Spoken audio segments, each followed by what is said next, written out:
এই যে গণক দাদু, সূর্যমুখী সম্পর্কে তোমার শেষ সিদ্ধান্ত কি? বললাম আজ আমি তৈরি হয়ে এসেছি, হয় তুমি করবে না আমি যুধিষ্ঠির ঘটক ভোটার খেলার জীবনে। এই দেখো,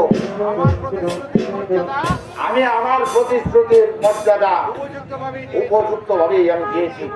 সূর্যমুখী, আমার মনোনীত পাত্রের গলায় আমি মালা দিয়েছি দাদা।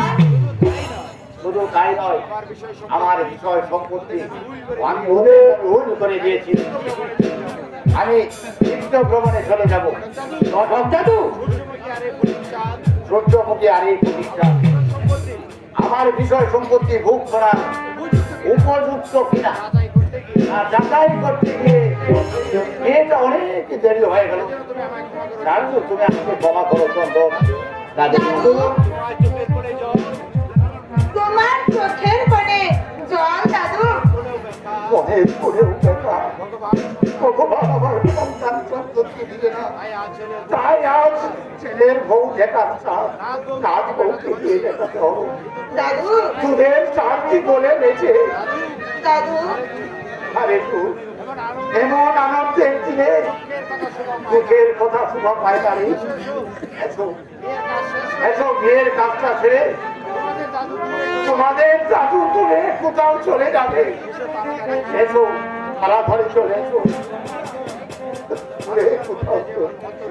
মানুষটার মধ্যে যেমন মহত্ব লুকিয়েছিল সে আমি কোনদিন টের পাইনি। আমরাও টের পাইনি। মায়ের ফটিক চাঁদ হতবাগি বোনটিকে তুমি সুখী করো। মা আমাদের ছোটবেলায় মারা গেছেন, মাতা ও বাবার হাত থেকে।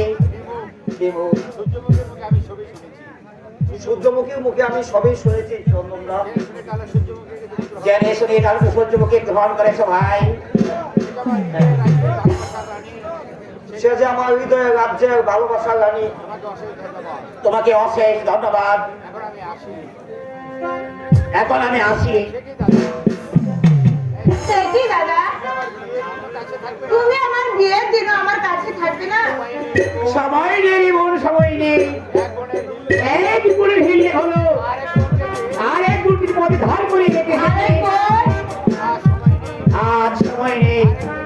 আরেকদিন এসে সব কথা খুলে বলবো। আজ চলি, কেমন? দাদার কোনো কথায় আমি বুঝতে পারিনি কখন যে কি বলে। আমি যে আজ নিজেকে সামনে রাখতে পারছি না। আনন্দে আমার নাচতে ইচ্ছে করছে।